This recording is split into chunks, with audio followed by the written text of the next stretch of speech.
Welcome children. Today I am dealing with scattering of light and optical instruments. So first of all I am dealing with scattering of light.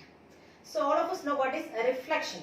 So reflection is the bouncing back of light from any surface, and this reflection mainly are of two types, regular and irregular reflection. Okay. So this regular reflection is the reflection from smooth polished surface, and this irregular reflection is the reflection from a rough surface. So another name for irregular reflection is, we can say, scattering also. That means it is the reflection of light by the particles in the atmosphere. The irregular reflection of light by the particles in the atmosphere can be called as the scattering of light. So this scattering is the irregular, it is otherwise known as irregular reflection. The irregular reflection of light by the particles in the atmosphere can be called as scattering of light. Okay. And when this light rays passes through the Earth's atmosphere, most of the light will be scattered by the dust particles, smoke and water droplets near to the lower part of the atmosphere. Okay. And these particles will be scattering this light rays, and that is called as scattering of light. So whenever light ray passes through the Earth's atmosphere, most of the light will be scattered by the fine particles such as dust, smoke and water droplets in the atmosphere. Okay. And mainly these fine particles can be seen at the lower part of the atmosphere. So when we go up in the atmosphere, the particles become higher, and near to the surface of this atmospheric particles are very fine. Very fine means very, very small particles, and these small particles will be scattering the light rays. Okay. Next we have to study about what is Raleigh's law of scattering. Raleigh's law of scattering.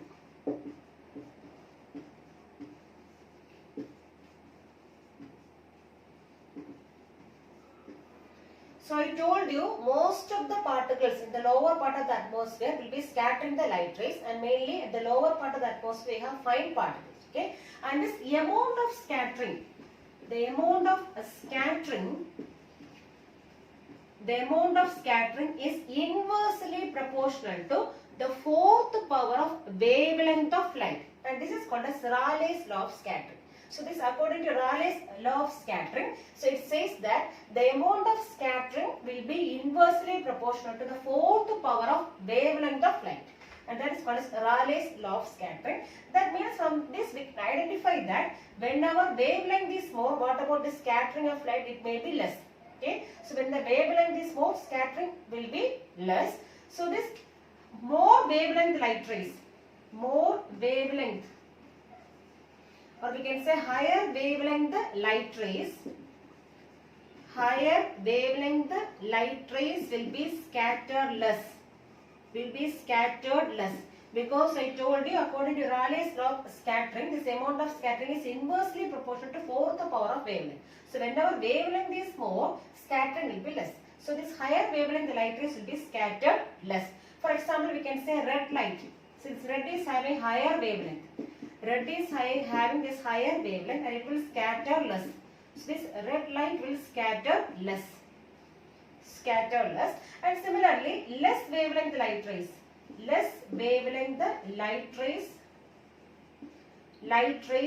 will scatter more. So for example, we can say less wavelength means blue, this blue light, violet. So these are having less wavelength and they will scatter more. So according to Raleigh's law of scattering, we know that this amount of scattering is inversely proportional to fourth power of wavelength. That means whenever wavelength of light rays is high, the scattering will be less. So this more wavelength, higher wavelength light rays will be scattering less. For example, red light. So we know that in the case of white light, it consists of 7 colors. This white light consists of a spectrum of light. It is 7 colors are there. VIGGIO, 7 colors, and in these 7 colors we know that red is having higher wavelength, and this violet is having lower wavelength, and this red light will be scattered less, and this violet will scatter more, as well as blue also will be scattered more. Okay. So this whenever wavelength is more, the amount of scattering will be less. So this less wavelength light rays will be scattering more than, for example, blue and violet, and this higher wavelength light rays, this red will be scattered less because it is having higher wavelength. Okay. Similarly, if a size of a scatterer if the size of scatterer is very less than lambda. So here lambda is the wavelength of light. So here scatter means the particles which scatter light. For example, we can say dust particles, dust, water droplets, etc. So if the size of these particles, scatterer, is very less than lambda. Lambda means wavelength of light. Then at that time, these particles will be undergoing Raleigh's law of scattering. Raleigh's law of scattering. Raleigh's law. So what is Raleigh's law? That is, the amount of scattering is inversely proportional to the fourth power of wavelength. So the first case, in the case of size of scatterer, so the size of scatterer is very less than lambda. Lambda means the wavelength of light. Then the particles will be executing Raleigh's law of scattering. Then in second case, if size of scatterer is very greater than lambda, so if the particles are very high, and we can say that when we are going up in the atmosphere, the particles are higher in size. So up in the atmosphere, so when we are going up in the atmosphere, the particle size is high. Particle size will be larger. And if the size of scatter is very greater than lambda, lambda means wavelength of light. So we can say that nearly all the light rays will be scattered almost equally. Okay, so here I told you it may undergo Raleigh's law of scattering. But in this case, if the size of scatterer is very greater than lambda, that is, the particles are very bigger ones compared to the wavelength of light. So in that case, nearly all the light rays, that means violet, indigo, blue, green, yellow, orange, red. So all these colors will be scattered nearly equally. So equally all the light rays will be scattered. So all the light rays will be scattered equally. Light rays will be scattered equally. But here in the first case, we know that suppose the wavelength is more, the scattering will be less. Okay, and if wavelength is less, means scattering will be more. But in this case, if the size of scatter is very greater than lambda, suppose the particle size is very high, so in that case, that means all the light rays will be scattered nearly equally. And we know that near to the surface of the earth, that is near to the lower surface, near to the lower layer of the atmosphere, we have fine particles. That means particle size is very less, and near to the atmosphere, it may be following which one? Raleigh's law of scattering, because the particle size is very less compared to the wavelength of light. So almost all the lighter wavelength or less wavelength light rays will be scattered more, and this higher wavelength will be scattered less. But when the size of scatter is bigger, that means when we are going up in the atmosphere, the particle size may be bigger only, and nearly all the light rays will be scattered nearly equally. Okay. Now some examples of scattering of light. First one is blue color of the sky. So why this sky appears blue in color? And we know that in this all 7 colors, VIBGYOR, violet, indigo, blue, green, yellow, orange and red, this blue is having less wavelength. So this blue is having less wavelength compared to red. So this blue will be scattered more according to Raleigh's law of scattering. So we know that according to Raleigh's law of scattering, this amount of scattering is inversely proportional to 4th power of wavelength. So this whenever this wavelength is less, it may be scattered more. So since this blue is having less wavelength, it may be scattering more. Okay, and that is the reason we are seeing this sky in blue in color. Okay, but we know that in VIBGYOR, this violet is having less wavelength. So VIBGYOR, in VIBGYOR colors, this red is having higher wavelength, and this violet is having the lowest wavelength. Okay, so compared to blue, this violet is having less wavelength, but this blue is more sensitive to our eyes. This violet is not much sensitive. So this, since blue is more sensitive,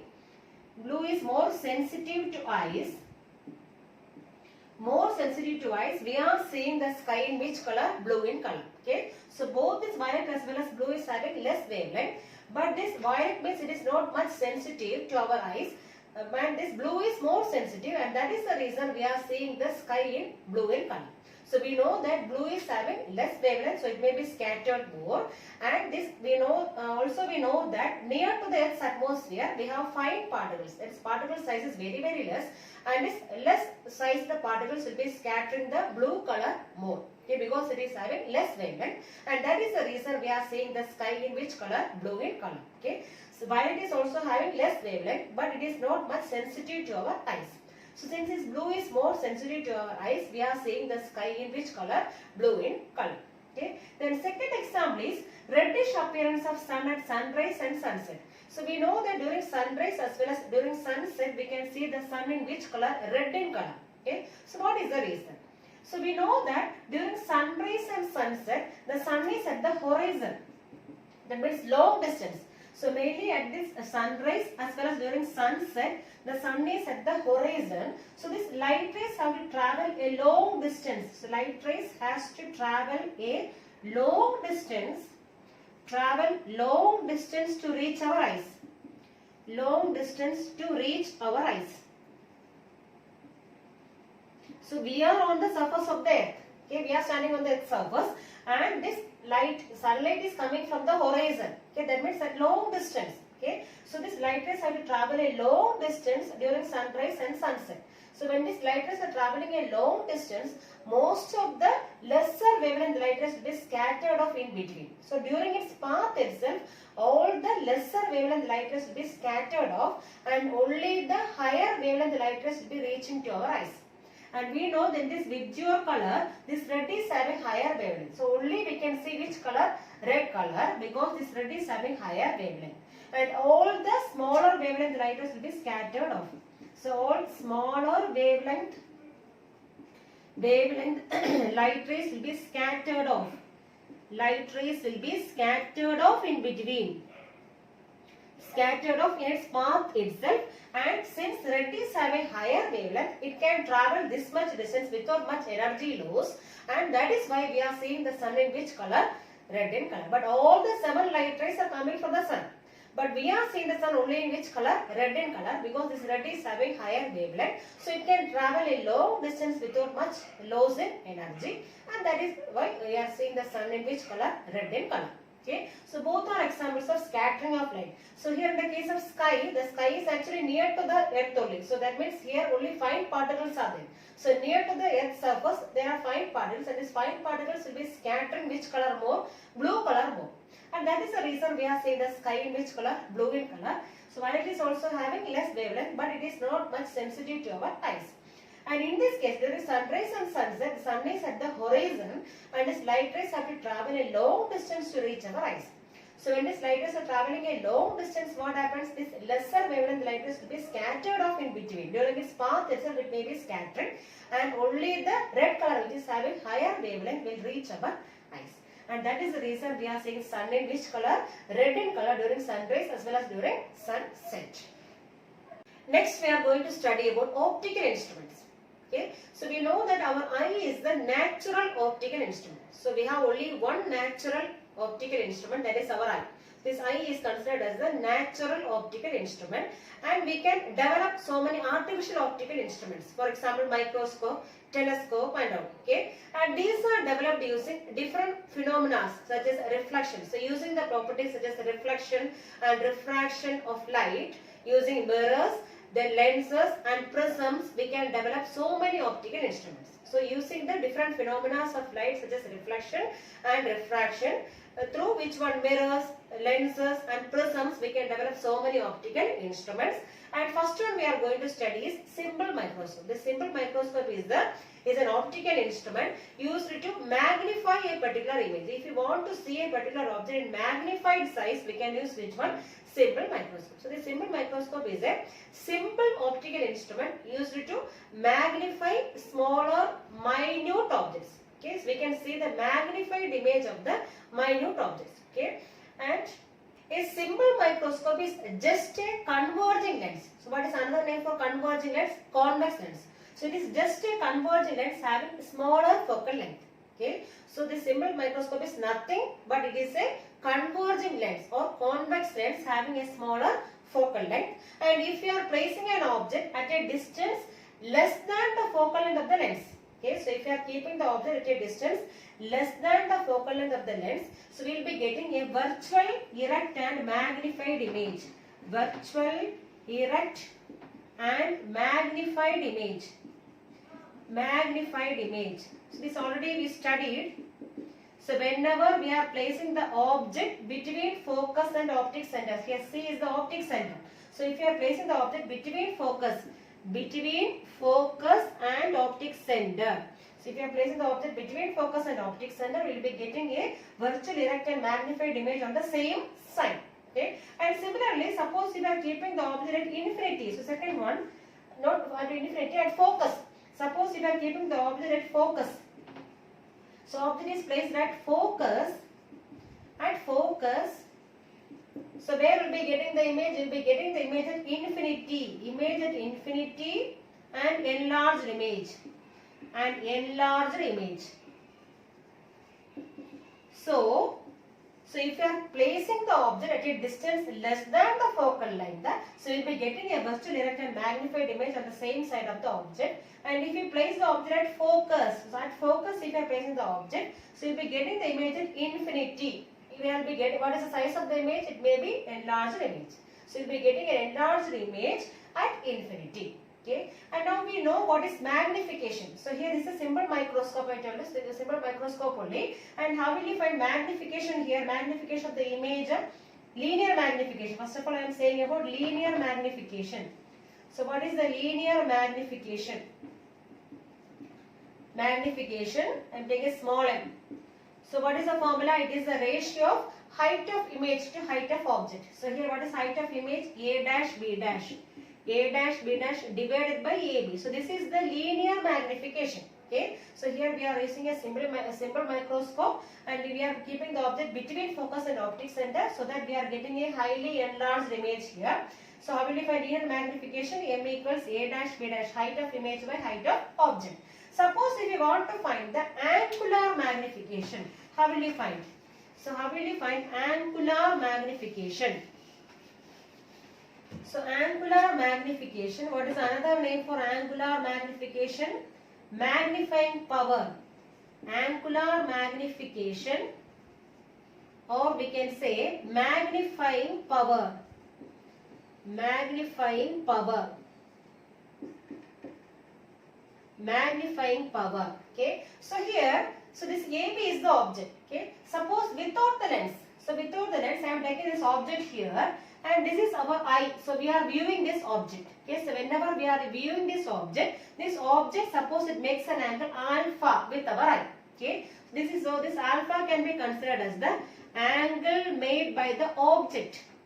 Angle made by the object. Angle made by the object with the eye. Angle made by the object with the eye, and this object we are placing at the least distance of distant vision. So here D indicates which one? Least distance of distant vision. Least distance of distant vision. Distant vision. So what is the value for that one? 25 centimeter, that we know. Okay. So suppose if you are keeping the object at least distance of distant vision without the lens, the angle made by this object with our eye is taken as which one? Alpha.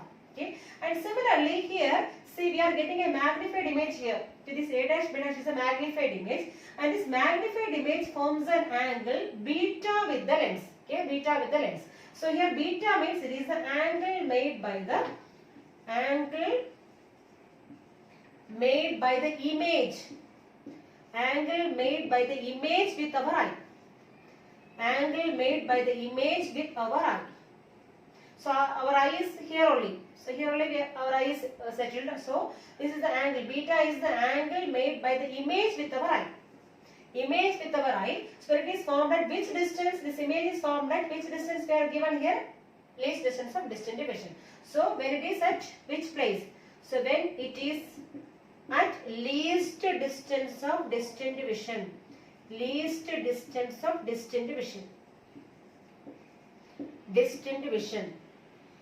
So what is alpha and what is beta? This alpha is the angle made by the object when it is placed at least distance of distant division with our eye. Okay, the angle made by this object with our eye, and similarly here beta is the angle made by the image with our eye. So when this image is formed at which place? At least distance of distant division. Okay, now we know about what is alpha and beta. This alpha is the angle made by the object with our eye, and this beta is the angle made by the image with our eye. Okay, and in both these cases we are taking object as well as image at which place only? At least distance of distant vision. Now how will you find this angular magnification, magnifying power? This magnifying power or this angular magnification is given by, so MP means magnifying power. So it is given by the ratio of beta to alpha, that is beta by alpha. So what is beta here? So it is a ratio of angle made by the image with our eye to the angle made by the object with our eye when both are at least distance of distant division. So this is the formula for magnifying power or angular magnification in the case of simple microscope. So I am taking one triangle here, A dash B dash C. So I am taking the triangle. So from triangle A dash B dash C, A dash B dash C, I am finding tan beta. So tan beta. So here beta is the angle made by this image with the eye. Okay. So tan beta equals, how will you find tan beta? Opposite side. What is opposite side here? A dash B dash divided by adjacent side. What is adjacent side here? Image distance, that is equivalent to D, least distance of distant division. So A dash B dash by D. Okay. And similarly from triangle. So from triangle here ABC. From triangle ABC I am finding tan alpha. So tan alpha equals, what is tan alpha? Opposite side, that is AB divided by adjacent side is which one? D. Same. AB by D. Okay. And we have magnifying power. What is the formula? Beta by alpha. So since these angles are very small, this alpha as well as beta are very small. So since alpha and beta are very small, what we can do, instead of tan alpha and tan beta, we can write simply alpha and beta. So this first one, this one we can write as beta equals A dash B dash by D, and similarly second one we can write as alpha equals AB by D. Since angles are very small, we can neglect this tan. Okay, so this beta equals A dash B dash by D and alpha equals AB by D. So what we have to find out? Magnifying power, MP. So magnifying power, what is the formula? Beta by alpha. What is beta here? A dash B dash by D divided by which one? Alpha. So we have to divide this one. That means we can multiply by reciprocal. So D by AB. D and D cancel. Remaining we are getting A dash B dash divided by AB. So this is actually the linear magnification. So A dash B dash means what is that? What height of the image, and what is AB? AB is the height of the object. So this will give the which one? Linear magnification. This formula gives the linear magnification of this object. Now we have another one formula for magnification. What is the formula for magnification? So we have, in case of lenses, we have magnification M equals V by U. So we have a formula M equals V by U. That is M equals, so here what is the image distance? So here image is formed at least distance of distant division. So instead of V, what we can write now? We can write as D itself. So D by U. So we got M equals D by U. Okay, since image is formed at least distance of distant division, we have taken M equals D by U, and we have our lens formula 1 by V minus 1 by U equals 1 by F. 1 by F. Okay, and here I am taking this U as well as V. This U is the object distance and V is the image distance. Okay, and both are negative because both are on left side. So distance measured towards left is taken as negative. That means here U as well as V both are negative by applying sign convention. So by applying sign convention, what we can write? U and V are negative because both are on left side only. U and V are negative. And what about F? Focal length always in the case of convex lens it is positive. So, and F is positive. and f is positive. Okay, so when we are applying the sign convention here, what we can write here, I told you u and v are negative. So here v is negative means I am putting as minus 1 by v, and u also is negative. That means minus u will come here. Minus and minus become plus. So plus 1 by u equals f is positively, so 1 by f. Okay. Now I am multiplying with d. Multiplying by d on both sides. That means image distance. Multiplying by d on both sides. Then the value will not change because we are multiplying by d on both the sides. Okay. When you are multiplying, what you will get now? So we have minus d by v. To each term we are multiplying d. So minus d by v plus d by u equals here d by f. D by f. So from this I am finding d by u. So d by u equals, so here we have d by f. D by f, and this minus d by v comes as plus d by v. But what is this d by u? Already we found out magnification. Okay, so instead of d by u, what we can write now? M. So m equals d by f plus d by v. So this is the formula for which one? Magnifying power. So m equals d by f plus d by v. Okay. Now, so I am taking two conditions here. So we got the formula for magnifying power as d by f plus d by v. So first case, when the image is formed at least distance of distant division. So two cases I am taking here. First one is when the image is formed at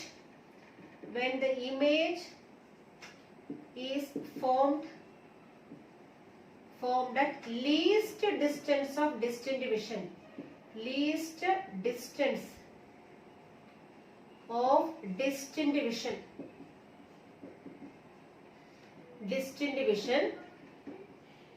So what we can apply here? We have the formula m equals d by f plus d by v. So when the image is formed at least distance of distant division, the image distance v will be equal to which one now? D. V equals d. Now I am applying this one here. So what you will get now? So m, magnifying power m equals d by f plus d by d. D by d. So what is d by d? D by d means it is equal to 1. So d by d is 1 plus what we are having here? D by f. So 1 plus d by f. So this is the formula for magnifying power of a simple microscope when the image is formed at which point? At least distance of distant division. Least distance of distant division. Okay. Then one more case we have to study. Second case, when the image is formed at infinity. When the image is formed at infinity. When the image is formed at infinity, what is the formula for magnifying power? So when the image is formed at infinity, so image distance v becomes how much now? V equals infinity. So I am applying this one to this formula. So what you will get now? M equals d by f plus d by infinity. Okay. So anyway, 1 by infinity, what is the value? 0. So that means this quantity becomes 0. So what you will get now? M equals d by f. D by f. So this is the formula for magnifying power when the image is formed at infinity. Okay, so we got two formulas for magnifying power. So when the image is formed at least distance of distant division, so what is the formula for magnifying power? 1 plus d by f. And when the image is formed at infinity, what is the formula for magnifying power? D by f. So at which condition magnifying power is more? So magnification is more in the first case. That means whenever the image is formed at least distance of distant division, this magnifying power is more, because what is the formula there? 1 plus d by f. So here simply d by f.